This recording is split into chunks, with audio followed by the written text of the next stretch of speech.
estimados asistentes? ¿Sí me escuchan? Bien, fuerte y claro. Buenas noches, señora Teresa. De esta manera es que estamos iniciando el tema de los ciclos de conferencias. Un saludo también a todos los agremiados Gracias, Alex. de este distinguido colegio. Contento de recibir la invitación por parte de ustedes, de participar en estas jornadas por un aniversario más de la ley, de la promulgación de la ley de profesionalización del contador público, que es este 11 de septiembre. Bueno, es como si fuera un cumpleaños más que tenemos los contadores y siempre lo celebramos y lo celebramos durante todo el mes y precisamente con este tipo de actividades, ¿no? El tema que voy a compartir con ustedes es un tema del ámbito contable y financiero, es un tema que tiene que ver con las normas internacionales de información financiera, que como sabemos en nuestro país son obligatorias sin ninguna discusión desde el año 2022 para entrar como que en un nuevo inicio, ¿no? Porque en ese año se modifica la ley, el decreto legislativo 1438 que nos habla sobre el Sistema Nacional de la Contabilidad y de forma explícita se establece que los marcos contables para preparar información financiera en nuestro país por el lado del sector privado son las normas internacionales de información financiera y por el lado del sector público son las normas internacionales de contabilidad para el sector público, ¿no? Y con esa actualización del Sistema Nacional de la Contabilidad, pues queda zanjada cualquier duda respecto a si son o no obligatorias estos estándares internacionales, ¿no? De tal manera que en ese mismo decreto legislativo también se le ha dado la potestad, que no la tenía antes, al Consejo Normativo de Contabilidad de establecer las reglas de juego, de qué normas contables son las que tienen que aplicar las empresas del sector privado, ¿no? Y como sabemos, desde el año 2022, el Consejo Normativo de Contabilidad estableció una especie de categorización de las empresas, ¿no? Clasificándolas como microempresas, pequeñas, medianas, grandes empresas y qué normas contables son las que tienen que aplicar cada una de ellas, ¿no? Las microempresas, que son aquellas que facturan, estoy haciendo un preámbulo, luego comparto la presentación que tengo para que también la van a tener ustedes. Pues las microempresas, como saben, son aquellas empresas independientemente, y esto que quede bastante claro, independientemente de su forma de constitución, es decir, puede ser una empresa como persona jurídica o puede ser una empresa como unipersonal, ¿ya? Puede que esté o no dentro del ámbito de la Ley General de Sociedades. Entonces, indistintamente cuál sea la forma de constitución, es una empresa del sector privado. Indistintamente, así haya un solo dueño, que es en el caso de los negocios unipersonales, o haya varios dueños, que son las personas jurídicas, son microempresas aquellas que facturan hasta 150 UITs, que estamos hablando alrededor de 800.000 soles, ¿no? Estas empresas tienen que aplicar la norma peruana de información financiera para microempresas. De hecho, esta norma se publicó en enero del año pasado y entró en vigencia en enero de este año, 2025. Es decir, todos los que de alguna manera llevamos contabilidades o prestamos servicios de asesoría o consultoría contable a microempresas, tenemos que hacerlo con base a esa norma peruana de información financiera para microempresas.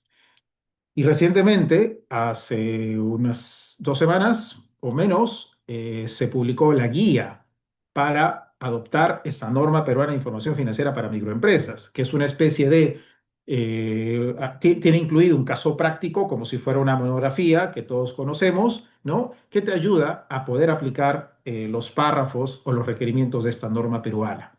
Entonces tenemos la norma y tenemos la guía para aplicación de la norma que tenemos que utilizar ya para los estados financieros del 2025, ¿ya? Y seguramente lo que va a ocurrir en las declaraciones de renta del año 2025, que empezarán a salir desde enero del 2026, cuando incluyas los estados financieros en la declaración de renta, como ha venido haciendo los 2 últimos años, te da a elegir, oye, ¿qué marco contable estás utilizando para preparar y presentar tus estados financieros, ¿no? NIF para pymes o estás utilizando NIF completas. Ahora, como ya entró en vigencia la norma peruana para microempresas, se va a añadir una opción más para que elijas o si es norma de microempresas, o si es pequeño o mediana empresas, o si es empresas grandes, ¿ya? Luego están las pequeñas y medianas. Las pequeñas y medianas son aquellas que facturan más de 150 OITs hasta 2.300 OITs. ¿ya? Estas empresas tienen que aplicar NIF para pymes, ¿ya? Estamos hablando aquellas que facturan promedio 800.000 soles hasta creo que 13 o 12 millones de soles, ¿ya? Esas son pymes y para ellas existen NIF para pymes, que precisamente ese es el tema del que vamos a hablar ahora, ¿ya? Y luego están ya las grandes empresas, aquellas que tienen una facturación mayor a 2.300 OITs, estas ya aplican las NIF plenas o las NIF completas, ¿ya? Entonces, esa ha sido la estructura que ha establecido el Consejo Normativo de Contabilidad. Ha categorizado a las empresas y bueno, también esa categorización no la ha creado porque es la misma categorización que se viene utilizando desde el año 2013 con la ley Produce, ¿no? En la que también se toman en cuenta para efectos tributarios. Son los mismos límites, ¿no? De tal manera que eso es lo que está vigente en nuestro país, ¿ya? Entonces, conversábamos con los amigos de la directiva del Colegio de Contadores para hablar de un tema y decíamos, oye, vamos a hablar de NIF para pymes, porque ocurre que el año pasado se publicó la tercera edición de NIF para pymes, ¿ya? Perdón, en enero de este año. En enero de este año 2025 se publicó la tercera edición de NIF para pymes. Un poquito para entrar en contexto, ¿ya? NIF para pymes es una norma, es una sola norma, ¿ya? Que ya hemos dicho, en el caso peruano, la tienen que aplicar las pequeñas y medianas empresas, ¿no? Aquellas que facturan más de 150 OITs hasta 2.300 OITs, ¿ya? Pues resulta que esta norma, que es una sola norma, que se divide por secciones, 35 secciones, y cada una de esas secciones te habla de un tema particular. Nosotros estamos más acostumbrados a ver las NIF, ¿no? NIF 2, inventarios, NIF 16, activo fijo, NIF 15, ingresos, ¿no? Entonces, para cada tema en cuestión hay una norma, ¿no? Mientras que para el caso de NIF para pymes es una sola norma que se divide, repito, en secciones, 35 secciones, y cada una de esas secciones te habla de una transacción de un saldo en particular, ¿ya? Miren, todo lo que le he comentado en el preámbulo pueden ubicarlo también en esta guía que se publicó el año pasado a través de la Junta de Decanos, ¿ya? Escanean el código QR y se descargan este archivo en PDF y ahí van a poder ver con mayor amplitud todos los marcos contables que están vigentes en nuestro país, ¿ya? Entonces, decíamos que en enero de este año, el primer trimestre de este año, se publicó en marzo, si no me equivoco, enero, marzo, bueno, el primer trimestre. Se publica la nueva edición o la nueva versión de la norma NIF para pymes. ¿Ya? Esta es la tercera, porque la primera se publicó el 2009. La primera norma NIF para pymes fue el 2009. Entró en vigencia en nuestro país el 2010. Más adelante, el 2015, después de 6 años, sale la segunda edición de NIF para pymes. ¿Ya? Por eso se le llama la primera revisión. Y en el año 2019 se empezó con la segunda revisión de NIF para pymes. Y este proyecto finalizó en el primer trimestre de este año, como les decía. El primer trimestre de este año se publica la tercera edición de NIF para pymes, producto de la segunda revisión que se hizo a la norma. ¿Ya? Y miren, es un proyecto que ha conllevado bastante tiempo, desde febrero del 2019, ¿no? Hasta febrero del 2025, ¿no? Y se termina publicando en marzo, si no me equivoco, de este año, ¿no? Entonces, eh, esta tercera edición entra en vigencia el año 2027, ¿ya? Por lo tanto, si tú eres una pyme, ¿no? Ya sabes que para el 2027 vas a tener que actualizar o implementar la tercera edición de NIF para pymes. ¿Ya? Si bien ya se publicó, si bien ya está publicada esta tercera edición, aquí yo le dejo los enlaces para que lo puedan descargar, todavía está en el idioma original, que es el idioma inglés. Es muy probable que ya en pocas semanas salga la edición traducida. Y seguramente, porque esto ya lo dijo el presidente del Consejo Normativo de Contabilidad, Óscar Núñez de Largo, que estuvo también presente la semana pasada en el evento Goober en Cusco, como planes, los próximos planes que tiene el Consejo Normativo de Contabilidad, entre otros, es aprobar esta tercera edición de la norma NIF para pymes, ¿no? Entonces, apenas se traduzca al español, que seguramente va a ser ahora, en este año, el Consejo Normativo de Contabilidad lo va a adoptar, de tal manera que lo más probable también que ocurra, porque hasta que salga, es que entre en vigencia en nuestro país en la misma fecha que entre en vigencia a nivel internacional, es decir, enero de 2027, ¿ya? Enero de 2027. Entonces, oye, Alex, no salgo de implementar recién NIS para pymes y ahora me estás diciendo que me la van a cambiar en 2 años. Así es, ¿no? Así es. Es que claro, es que no es que ha estado vigente recién, ¿no? Ha estado vigente, ¿no? O mejor dicho, veníamos aplicando NIF para pymes desde el 2009, ¿no? La segunda edición 2015. O sea, en otros escenarios, yo ya era una empresa que venía aplicando NIS para pymes y ahora tengo que actualizar con la tercera edición. Pero claro, como puede ser un asunto nuevo para alguna empresa, entonces, oye, puede que he hecho todo el esfuerzo para implementar NIS para pymes y ahora me estás diciendo, Alex, repito, que en 2 años voy a tener que actualizar la tercera edición. Sí. Y es algo con lo que no vamos a poder eh, con lo que no vamos a poder dejar de remar. Esto es una realidad y esto es parte de la tendencia mundial. Las normas contables, como otras normas, se van actualizando, ¿no? Si bien en el caso de NIS para pymes, como han podido ver, 2009, luego viene 2015 y ahora viene la del 2025, o sea, tampoco es que cambien muy rápido. O sea, la primera tomó 6 años, la otra tomó 10 años. Entonces, puede que, o sea, más pronto o más tardía, los cambios más adelante, no lo sabemos. Pero lo cierto es de que siempre las normas contables van a estar actualizándose, van a estar evolucionando. ¿Ya? Entonces, lo que vamos a seguir conversando ahora es qué cambios trae consigo esta nueva edición de la NIF para las pymes. ¿Ya? Y algo importante que nosotros debemos de saber, y quizá también hay docentes universitarios, bueno, la hay, Julio, está Teresa, saben que la NIF para pymes es una norma que se basa en las NIF completas, ¿no? Entonces, ¿qué ha ocurrido? Como teníamos la edición del 2015 y las NIF ya durante ese camino empezaron sacando varias normas, ¿no? La NIF 9, la NIF 15, la NIF 16, etcétera, ¿no? Entonces, oye, como NIF para pymes se basa en las NIF plenas o las completas, era hora de actualizar la tercera edición de NIF para pymes. Entonces, básicamente los cambios que se han incluido en esta tercera edición se basan en incluir criterios que ya están actualmente vigentes en las NIF, ¿ya? Que ya están vigentes en las NIF.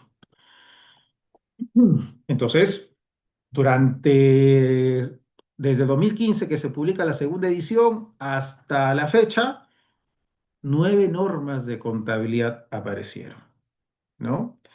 Se hicieron 29 modificación a normas ya existentes o interpretaciones. Entonces, oye, no nos podemos quedar atrás como NIS para pymes, tenemos que actualizar nuestro marco de acuerdo a los cambios que ya se han venido dando con las NIF completas.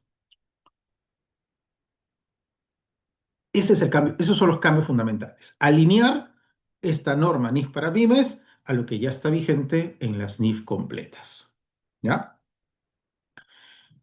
Y eh, vamos a ir repasando cuáles son esos puntos claves, esos cambios importantes, ¿ya? Pero fundamentalmente decíamos que se basa en las nuevas normas que han ido apareciendo o las modificaciones que se han ido dando a las normas. Por ejemplo, NIF 3, combinaciones de negocio, NIF 9, NIF 10, NIF 11, NIF 13, NIF 15. Todas estas normas o se han modificado o han aparecido durante esos últimos años, ¿no? Se hicieron cambios importantes a la NIF 3 con la nueva definición de lo que era un negocio, ¿no? NIF 9 te reemplazó a la NIF 39 y además de los cambios en la clasificación de activos financieros, la introducción de un nuevo modelo para reconocer pérdidas por deterioro, denominada pérdidas esperadas, reemplazando a la metodología de pérdidas incurridas, ¿no? NIF 10 con nuevos conceptos también de interpretar en qué momento una empresa controla a otra empresa y da lugar al desarrollo de estados financieros consolidados. NIF 11 recogiendo los cambios de la NIF 10 para el caso de negocios y acuerdos conjuntos. NIF 13, que fue una norma que salió el año, entró en vigencia el 2013, pero que ya no fue recogida en la edición, en la segunda edición de NIF para pymes. Y NIF 13 empezó a cambiar de forma significativa la forma en la que veíamos nosotros los valores de los elementos de los estados financieros, porque tienes que determinar un valor razonable basado en un enfoque o una técnica de valoración. NIF 15, que entró en vigencia el año 2018 y que reemplazó a todas las normas que hablaban de ingresos, entre ellas la NIC 18, la NIC 11 para contratos de construcción, entre otras interpretaciones. Hoy es la única norma que establece una metodología basada en 5 pasos para reconocer un ingreso indistintamente a qué te dediques, ¿no?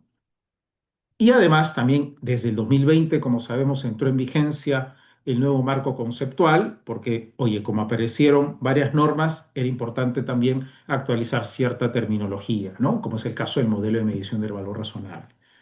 Por lo tanto, como ha pasado bastante agua, como se dice, debajo del puente, era importante que NIF para pymes se actualice, ¿ya? Era importante que NIF para pymes se actualice. Entonces, vamos a ir, repito, analizando cada uno de esos cambios que se introducen con esta nueva edición, ¿ya? Eh, Cambios en la sección 2.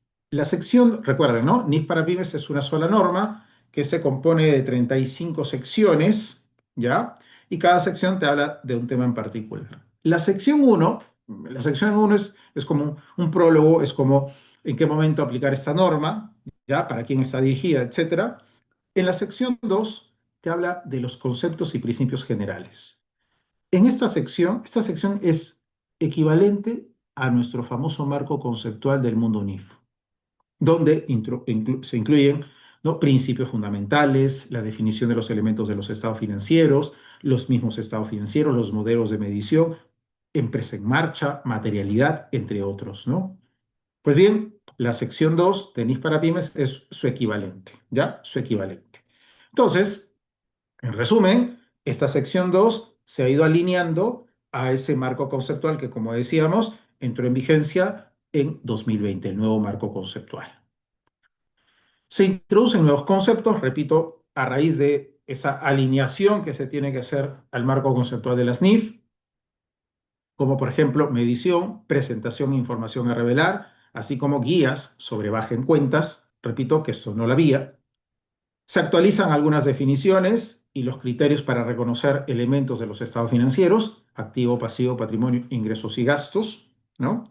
Se aclaran los conceptos de prudencia, gestión, incertidumbre y el tema se reafirma lo que es la esencia sobre la forma, que es un criterio, un principio de todo estándar internacional. Se añade un principio fundamental de que los requerimientos de otras secciones de la norma tienen prioridad sobre la sección 2, que es algo que ya venía en el marco conceptual, ¿no? Y te dice explícitamente, por si acaso el marco conceptual no es una norma y no se antepone ante las otras normas, lo mismo se hace ahora con IS para pymes, ¿no? La sección 2 no se antepone ante las otras secciones, porque las otras secciones son las especializadas en los temas, ¿no? Y algo importantísimo que data desde la primera edición es lo relacionado a el concepto de costo o esfuerzo desproporcionado.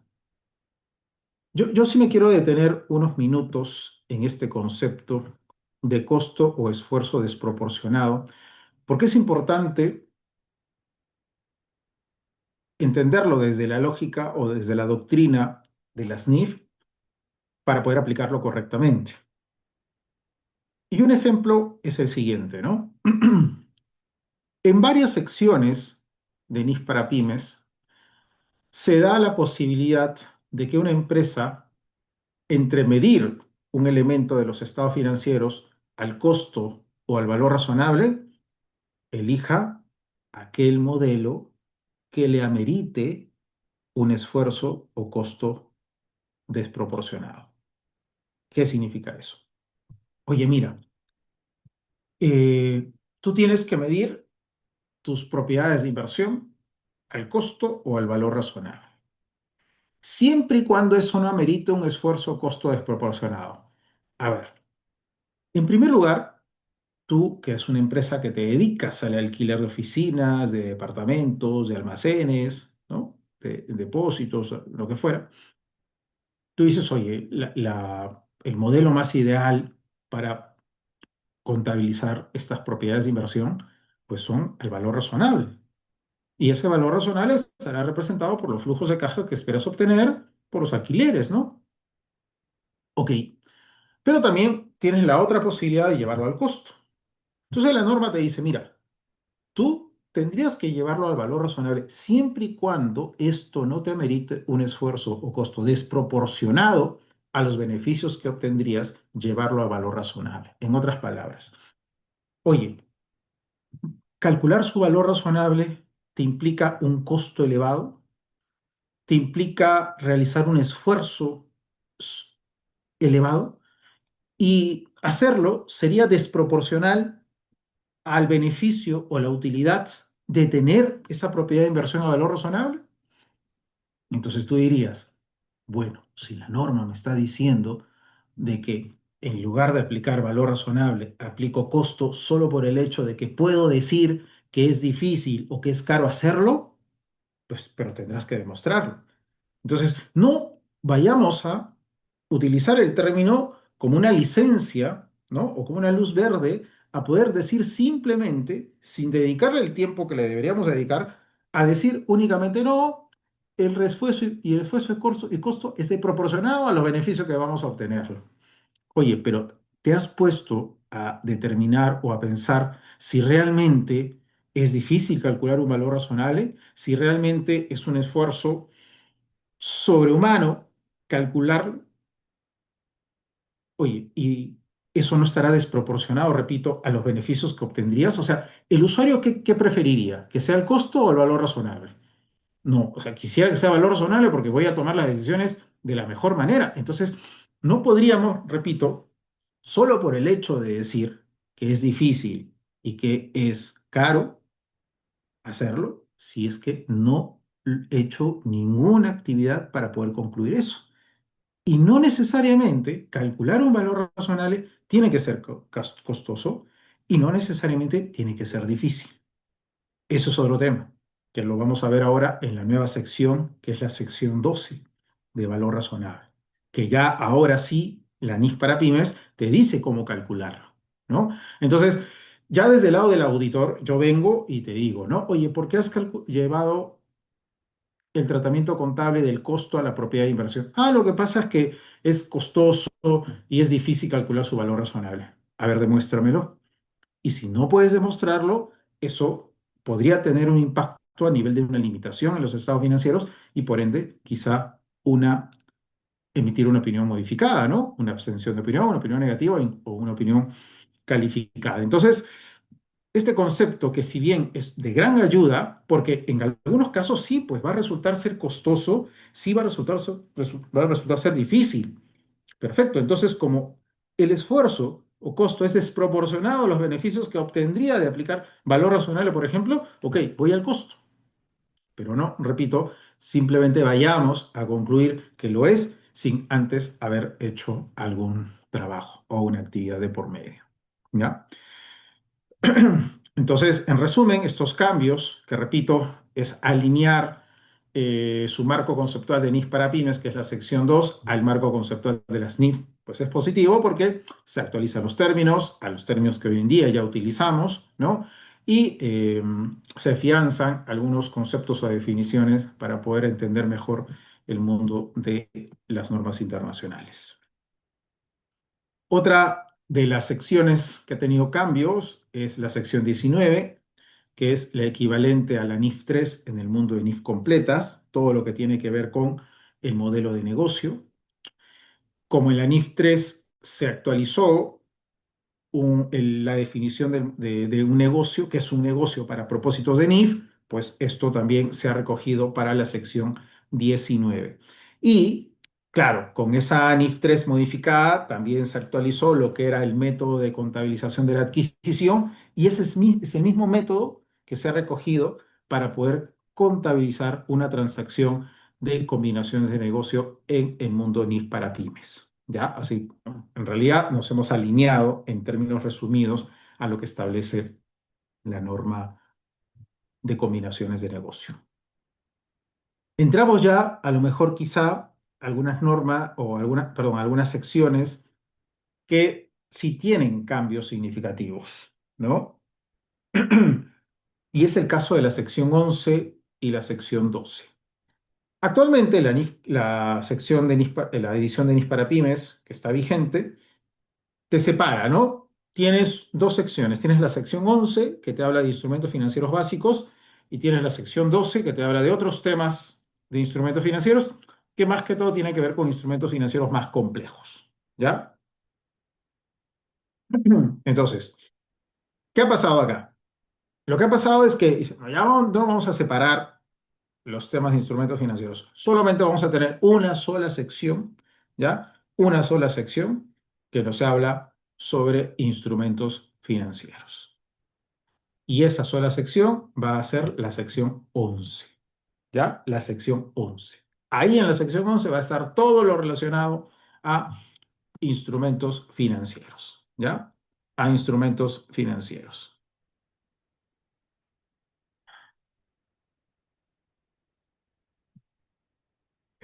Perdón, aquí, espera, aquí solamente quiero confirmar algo. Sí, está bien.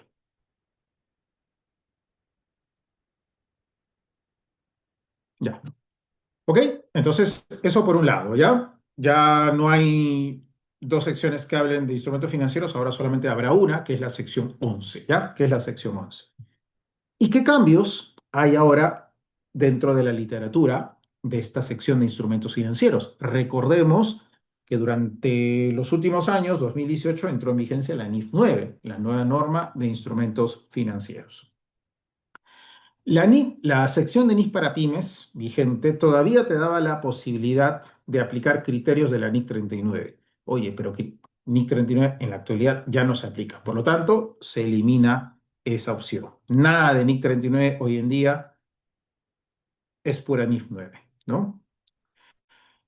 Se discutió bastante porque, a ver, estos cambios que se han incluido en esta nueva edición tampoco es que sea algo unilateral, que el Consejo Emisor de las Normas Internacionales haya dicho se me ocurrió de esta manera y ya está. No, hay todo un proceso de consulta pública incluso, ¿ya?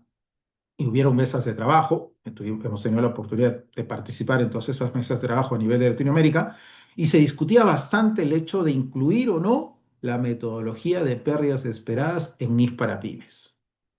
Inicialmente se proponía que para activos financieros distintos de las cuentas por cobrar se dé la opción de aplicar pérdidas esperadas. Sin embargo, ya en el documento final y entendiendo que esto en la práctica en una empresa grande que aplica NIF es complejo, pues va a ser complejo mucho más en una pequeña y mediana empresa. Así que se decidió no hablar de pérdidas esperadas. Así que se mantiene el modelo de pérdidas incurridas que se viene aplicando desde las ediciones anteriores.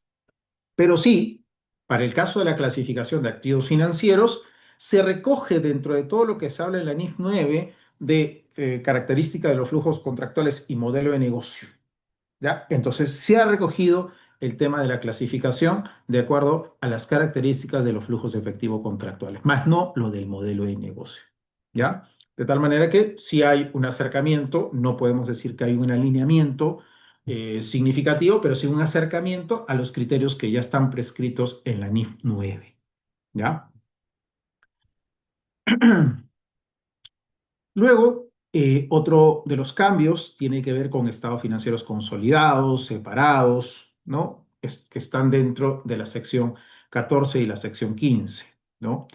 Como mencionábamos hace un rato, durante el trayecto entró en vigencia la NIF 10, que es la norma que habla de el control. Entonces, como era un término relativamente nuevo dentro del mundo de NIF completas, entonces se recoge este criterio y se actualiza la definición de control dentro de la sección 14, dentro de la sección 15 y la sección 9.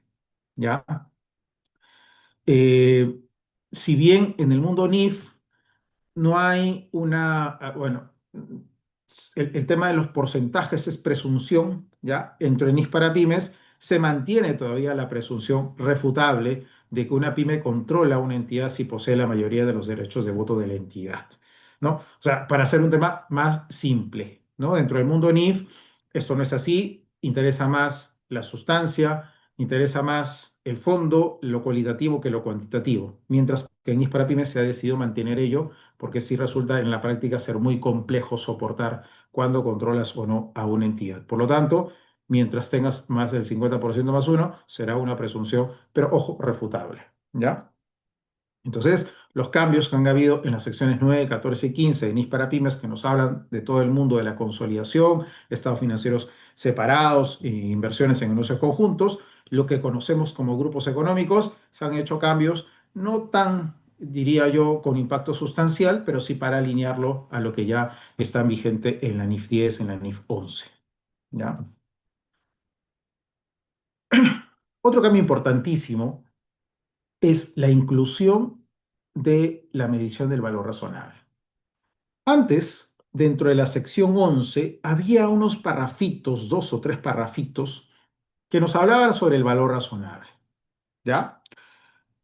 Sin embargo, nosotros ya habíamos mencionado también que desde el año 2013 entra en vigencia la NIF 13. Y la NIF 13 establece tres enfoques para medir un valor razonable: el enfoque de mercado, el enfoque de ingresos y el enfoque de costos. Y para cada uno de esos enfoques hay técnicas de valoración. Entonces, a partir de esa fecha, 2013, cualquier valor razonable que nosotros queramos determinar, lo tenemos que hacer de acuerdo a esos enfoques o técnicas de valoración que están en la NIF 13. Entonces, como antes, o la edición actual de NIF para pymes, en la sección 11 por ahí tenías unos parrafitos que te hablaban de valor razonable, con lo cual era muy complejo aterrizarlo. Entonces, hoy en día, como dijimos, ¿no? Antes había dos secciones de instrumentos financieros, la 11 y la 12. Ahora todo se unió en la 11. Y la 12 quedó en blanco. Sirvió para incluir allí esa nueva sección del valor razonable, que se basa fundamentalmente en la NIF 13. ¿Ya? En la NIF 13. Así que calcular valores razonables a partir del 2027 con esta nueva edición de NIF para pymes es similar, es homólogo a hacerlo en el caso de NIF completas. ¿Ya? En el caso de NIF completas. Otro cambio significativo es en la sección 23. ¿Por qué? Porque la sección 23 nos habla del reconocimiento de los ingresos de actividades ordinarias, es decir, los ingresos más importantes de un negocio, a lo que se dedica, ¿ya? A lo que se dedica. Bajo la edición vigente, la actual, te hablaba de requerimientos que se basaban en NIC 11, que se basaban en NIC 18. Pero como sabemos, son normas en el mundo de NIF completas que ya dejaron de existir porque fueron reemplazadas por la NIF 15. Y la NIF 15 se fundamenta en una metodología de 5 pasos. Entonces, lo que se ha hecho básicamente aquí es modificar la sección 23 y se ha incluido ahora la metodología de los 5 pasos que expone la NIF 15. Pero de una forma más simple, porque siempre el lenguaje de las NIF completas tiene su complejidad, ya tiene su condimento de complicación al momento de leerlo e interpretarlo, y siempre la filosofía y el espíritu, ojo, esto quiero recalcar, de las NIF para pymes siempre ha sido ser un marco simple, un marco más sencillo de entender. Con simple no quiero decir que sea menos valioso, ¿ah? Sino que sea más sencillo de entenderlo, aplicarlo, interpretarlo. ¿Ya? Entonces se ha agarrado esa metodología de los 5 pasos de la NIF 15 y se le ha hecho como una especie de traducción se me fue un poquito el término o la palabra, una especie de traducción, ¿sí? A un lenguaje más sencillo, ¿ya? Pero ahí están los 5 pasos. Identificación de un contrato, identificación de las obligaciones de desempeño, determinación del precio, asignar el precio a cada una de las obligaciones y en el paso 5 reconocimiento de los ingresos, ¿ya? Entonces dejamos en la historia NIC 11, dejamos en la historia NIC 18 y migramos hacia una sección alineada a la NIF 15. Hay algunas normas que no se han modificado, o mejor dicho, algunas NIF que no se han tomado en cuenta para actualizar NIF para pymes. Quizá la NIF 14, que es más sectorial, ¿no? Para empresas que tienen actividades reguladas, como el caso de energía, ¿no? Pero sí la NIF 16 a lo mejor puede resultarnos más conocida, ¿no? Entró en vigencia el año 2019 y pues cambió la forma en cómo se deben de analizar y contabilizar los contratos de arrendamiento, ¿no? Entonces, estuvo en discusión el hecho de si, oye, tomamos o no el modelo de la NIF 16.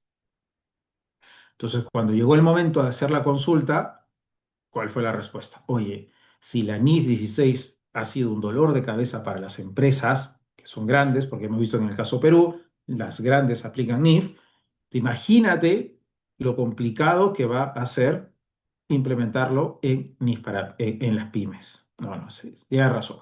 Entonces ya, quizá para la próxima revisión, ahí sí lo tomaremos en cuenta. Por lo tanto, la forma en cómo se contabilizan los arrendamientos en el mundo NIF para pymes que se basaba en NIC 17 se sigue haciendo de la misma manera. Ya más adelante, quizá, como decíamos, se alineará a la NIF 16. Y otro de los temas que también estuvieron en discusión, si se incluye o no se incluye, es el tema de la contabilidad de las criptomonedas. Sin embargo, se hicieron un análisis estadístico también respecto a qué tan importantes son estas transacciones en las pymes y resulta pues que al final no es un tema que necesite hoy en día ser abordado desde el punto de la norma contable. En otras palabras, no es que una pyme pues tenga foco en este tipo de transacciones, ¿ya? En resumen, como vemos acá, de las 35 secciones, hay algunas, o la mayoría, mejor dicho, que los cambios tienen que ver con cambios de redacción, por lo tanto estamos hablando de un impacto menor, por eso están en verde, y hay otras que principalmente tienen que ver con la sección 2, ¿no? La de estados financieros separados y consolidados, la medición del valor razonable, ¿no? De los activos combinaciones de negocio, de reconocimiento de ingresos, de valor razonable, que hemos resaltado y que sí tienen impactos mayores, por los cuales son los que requieren mayor atención. ¿Cuáles son los próximos pasos? Los próximos pasos es que el Consejo Normativo apruebe esta nueva edición que entra en vigencia a nivel internacional el año 2027. Eso por el lado del organismo que aprueba las normas contables. Por nuestro lado, los próximos pasos es descargarnos esta tercera edición. De hecho, aquí en el material yo les adjunto el enlace para que puedan descargárselo directamente, ¿ya? Ahí están los dos enlaces, ¿ya? El primero te lleva a la norma para que te la puedas descargar. Ahora vamos a entrar acá. Si es cierto. Acá está, ¿no? La tercera, la norma NIF para pymes, ¿ya? 2025 y aquí están todas las secciones, ¿ya? La sección uno, descripción de una empresa, pequeña o mediana empresa, toda la descripción. La 12, por ejemplo, que decíamos que es la nueva norma, fair value, medición o en todo caso valor razonable, ¿no? Acá está medición, el objetivo del valor razonable, principios de medición. Acá están las técnicas de evaluación y acá están los tres enfoques que mencionábamos, ¿no? El enfoque de mercado, el enfoque de costo y el enfoque de ingresos, ¿no? Basado, repito, fundamentalmente en NIF 13. Entonces, ese sería el próximo paso, ¿no? Descargarlo. Bueno, también por ahí, si no nos llevamos bien con el inglés, lo traducimos y ya tienes en español, así que lo descargas, lo lees, ¿no? Y bueno, si yo ya implementé NIS para pymes, pues ya sé que tengo que actualizarla con la tercera edición. Ahora, si no implementaste todavía NIS para pymes, yo te recomiendo lo siguiente. Ya no implementes la edición que va a dejar de ser vigente, es decir, la del 2015. No, ándate directamente con la tercera edición del 2027. De tal manera que ya está, porque se permite la aplicación anticipada. De tal manera que ya llega el 2027 y estás al día con esa nueva versión. ¿Ya? Entonces, esos son los próximos pasos. Como vemos, es algo que no va a ser cuestión de un solo día, de un solo año. Las normas van a seguir actualizándose, quizás en NIF para pymes no tanto, pero en el mundo NIF sí. El 2027 entra en vigencia la nueva NIF 18, que reemplaza la NIC 1, una nueva estructura del estado de resultados. Entonces, ese dinamismo, pues, es algo que ya resulta ser característico de nuestra profesión. Claro, no cambian las normas tanto como las normas tributarias, ¿no? Pero tienen su explicación, ¿no? Una norma contable tiene impacto en procesos, en sistemas, ¿no? Por lo tanto, no es de la noche a la mañana que se puede implementar. Por lo tanto, cada vez que el Consejo Emisor saca una norma, da un tiempo prudencial para que las empresas se puedan preparar, como es el caso de NIS para Pymes, que salió en este año, enero, y que entra en vigencia el 2027, o sea, 2 años para que nos podamos preparar con estos cambios, A ¿no? la casa. Entonces, eso era lo que quería compartir con ustedes. Atentos a preguntas que tuvieran, comentarios que quisieran hacer, con mucho gusto para atenderlos. Y Alex, muchas gracias por tu excelente ponencia del día de hoy. Estimada sala, asistentes, si tienen alguna duda, consulta, por favor, para nuestro colega Alex Cuscano, Sí, por gracias a favor. ti, Teresa, por la invitación. Sí. Gracias también a Julio y a todo tu consejo directivo. Y aprovecho también para saludarlos a ustedes y a todos los agremiados de tan distinguido colegio por nuestro aniversario el próximo 11 de septiembre. Y que sigan disfrutando y aprovechando estas actividades académicas y profesionales. Muchas gracias. Gracias, gracias a todos por su asistencia, por seguir en esta linda carrera de nosotros los contadores para poder ayudar, ¿no? A la sociedad que lo necesita con nuestra carrera tan hermosa que es.